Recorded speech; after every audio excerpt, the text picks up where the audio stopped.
Slogan: ఎలాగైతే ఆత్మ మరియు శరీరం కంబైన్డ్గా ఉన్నాయో అలా మీరు తండ్రితో కంబైన్డ్గా ఉండండి.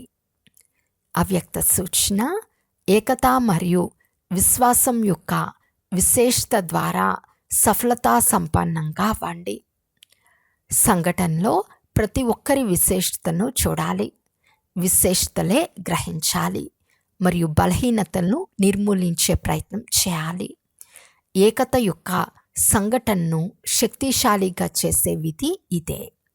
ఎలాగైతే మీ అందరి లేవటం, మాట్లాడటం, నడవటం ఒకే విధంగా ఉందో, లేక అందరి మాటలు ఒకే విధంగా ఉన్నాయో, ఒకే గతి, ఒకే రీతి, ఒకే నీతి ఉందో, అలా సంస్కారం కూడా సమానంగా కనిపించాలి.